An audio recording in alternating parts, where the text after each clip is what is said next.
It's nice.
Saizi ni idol.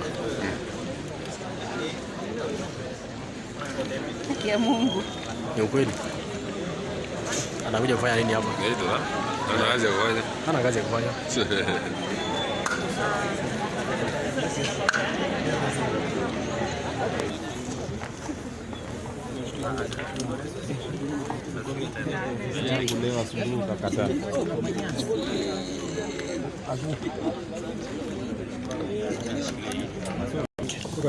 Now, my name is Timothy Toretich, the MP for Marakwet West. We are here today pursuant to the appearance of Jackson Mandago and two other accused persons who have appeared before this court today, and they have been charged with several offences. The charge sheet has provided for 10 counts, and they have pleaded not guilty to all the charges, and they have been released on a bond of Kenya shillings 2 million or a cash bail of Kenya shillings 500,000. Now, we are here today as friends of Mandago, and we believe that no one should be condemned and hard.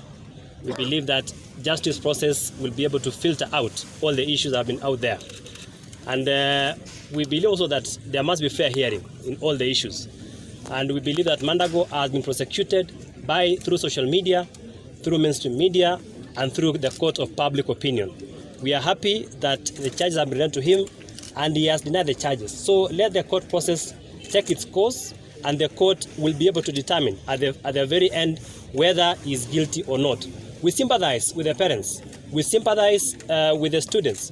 But again, this is a country that prides itself as a country that respects and observes the rule of law. So if justice is to be served the parents, to the students, then also justice must be served to Mandago and all those who have been charged, because we are a country that has a constitution. Article 50 talks about fair hearing, and we believe that they have a right to be heard, they have a right to advance their cases in court, they have a right to have their lawyers to defend them, and at the end of it all, the court will make a rational decision as to whether they are guilty or not. So that is why we are here today in court, and we are standing with Mandago as friends of Mandago. Thank you. MP for Marakwet West, Wakili Timothy has said, today we've just come here in support and solidarity with,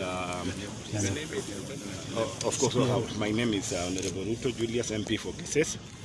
As I've said, we have come here in solidarity with our Senator, Jackson Mandago, of course, and the two other accused who are here in the court today. And as the court has read out the charges, it's now very clear that Mandago and his colleagues are being charged. And therefore, as abiding law citizens of Kenya, we are going to await on the court process to proceed. As a politician and as a leader, I also want to sympathize with the victims, those who have been affected in this process. But nonetheless, to say, as we call out on justice to be served on them, likewise to be served on the accused, mine is to call out on the political interference with this process. At no place as politics has ever solved the problem. Politics goes another politics, because politics is a matter of interest.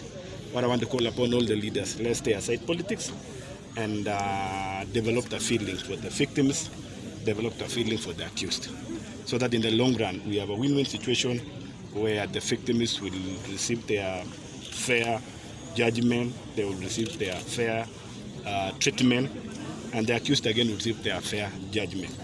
And to the media, we also want to call out on you. Most of your reporting has skewed all these issues to another level.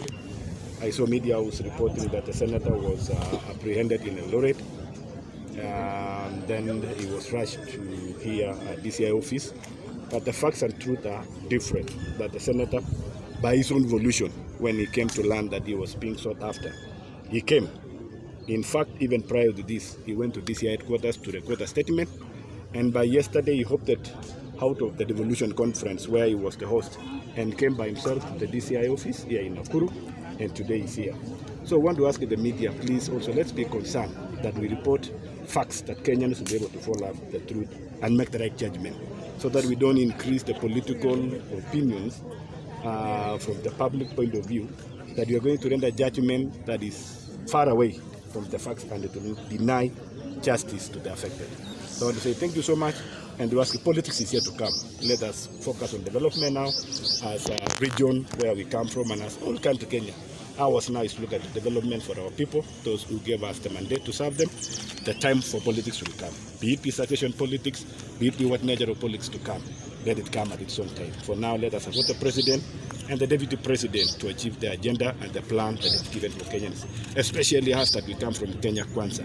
We have a sole mandate and duty to support our president and to deliver on the mandate of our people. But when we begin to meddle around about succession politics and so, you realize that we are going to lose the target. Thank you so much. My name's David Kiplagat, aka DK, MP for Soy constituency, where also the senator comes from. We have come here as leaders from Uasin Gishu and also to join Wakili here from Marakwet West, sorry.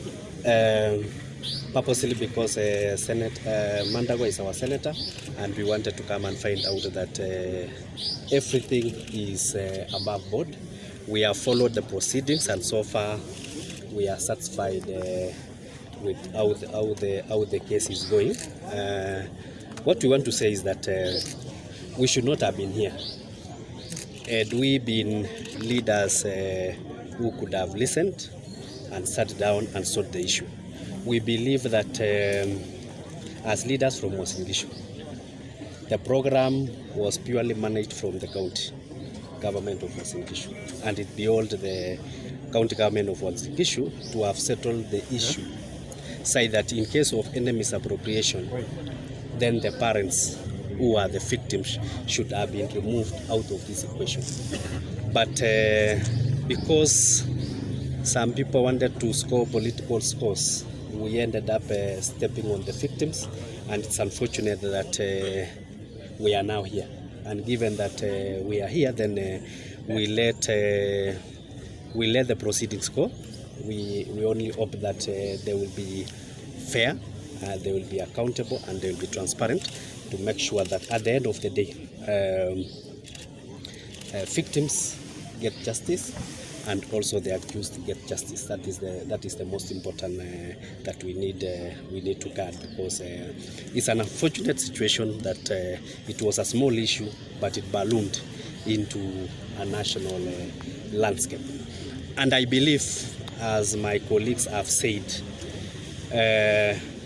we also need not to go the vindictive way. we let justice be our shield and defender. If there is anyone who has been found to be guilty fairly, then justice should get its way.